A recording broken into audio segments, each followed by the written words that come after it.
The Cabin by Natasha Preston is about a group of friends who want to have fun in their last summer before university.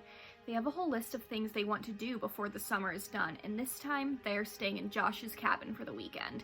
The friends have fun, getting drunk, and spending time together, but things quickly turn dark when some of the teenagers are found dead. The book follows main character Mackenzie as she tries to find out who killed her friends. She has to accept what she doesn't want to, that the killer is most likely one of her beloved friends whom she loves very much. I personally loved reading this book. Like many of Natasha Preston's other books, it was very addictive, and once you picked it up, you had trouble putting it down, and I finished it in I think 3 days. Many people consider this to be one of Preston's worst pieces of writing. This was one of her first. That would make sense, but I fully disagree with the community on this one. The plot had you guessing the whole time. It was truly a mystery. The main character also had some personality traits, and she deeply cared about her friends.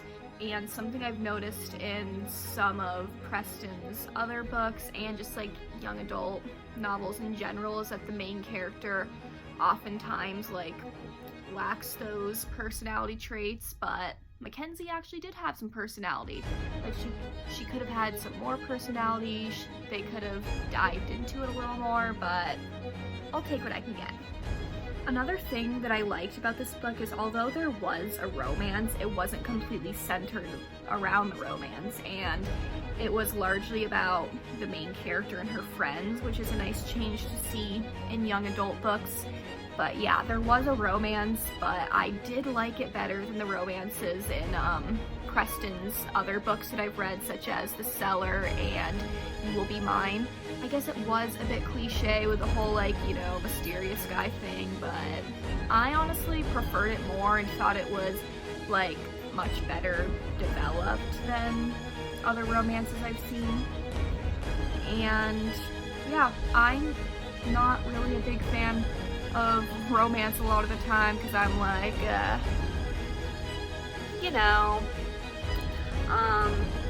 but I didn't mind it in this book. A lot of things I've seen on reviews is that people are disappointed about the misleading title because the cabin sort of implies that it'll be taking place in a mysterious cabin, and most of the book took place outside of said cabin, and yeah, that is true, but I still thought it was a really good read. I definitely recommend this book, but I would like to issue a few content warnings.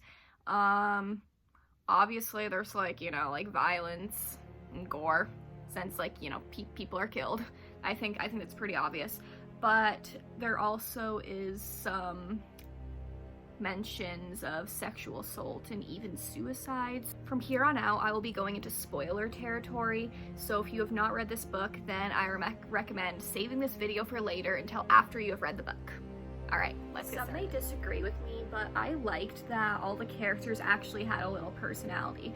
There was the main character, Mackenzie, who would go extreme lengths to protect the people she loved, Blake, the mysterious guy with bottled up feelings, Kyle, the sensitive guy who had a passion for filmmaking, Aaron, the protector of the group, Megan, who could be selfish, Courtney, the best friend who was outgoing and upbeat, and finally, Josh, Courtney's boyfriend and Blake's brother, who was a complete asshole, and apparently made Courtney less outgoing and cheerful. As the plot advanced and the whole friend group was under investigation, Mackenzie saw new sides to her friends' personalities that scared her. Kyle apparently was in love with Courtney, and they were together while she was with Josh. She kept promising to break up with Josh, but eventually chose him in the end. Kyle hated Courtney for this. There was even a scene where he tried to dig up her grave and said that they both deserved to die. So yeah, I was suspicious of Kyle since the beginning of the story, honestly. A lot of evidence pointed to him, but I eventually moved my suspicions to Aaron. So Aaron started doing drugs, which was unlike him.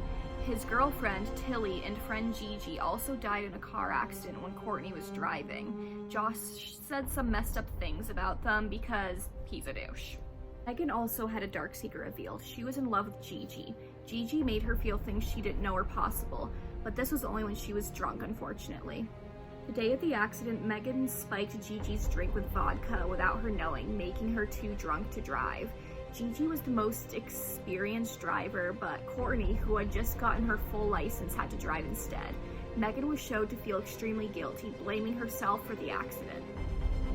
Mackenzie reassured her that it wasn't her fault. She had done something bad, but the accident wasn't her fault. Before you continue, I'd like to just point out that, like, spiking somebody's drink was, like, kind of, like, too brushed over in this book. And, like, yeah, obviously that's, like, a really bad thing. Taryn eventually confessed and then stabbed Blake, attempting to kill him. His plan was for them to blame this whole thing on Blake and saying that they stabbed him out of self-defense. After this, he wanted things to return to normal, but he got arrested. I thought I was right, but at the same time, I just couldn't help feeling that this was, like, a little bit anticlimactic, like it was revealed and then they're all back to normal. I'm like, wow, I guess this is it. But I was wrong. It was revealed that Megan was the true killer. She was in love with Gigi, and she hated Courtney for her part of the accident, and Josh for saying the awful things about her and Tilly.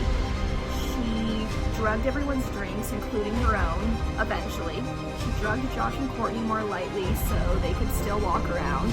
This was when she killed them. She stabbed them over and over again because hate had consumed her. Mackenzie and Blake were both at her house at this time, and she had a gun. Blake's DNA was on the gun. I think I was reading this part fast, so I may have glazed over how exactly she was going to blame him, but Megan eventually killed herself, and then Mackenzie told Blake to run. She didn't want the man she loved to be caught by the authorities. Escaping seemed to be his only option at this point. The story ended on a cliffhanger. Many people hated this twist of an ending, but I enjoyed reading it. I'm usually not a big fan of cliffhangers, and I do wish we got to see what happened next, but I actually preferred this ending to the anticlimactic Aaron ending for some reason. Overall, this is my second favorite Natasha Preston book so far. I don't think anyone will beat The Cellar, but this is a close second.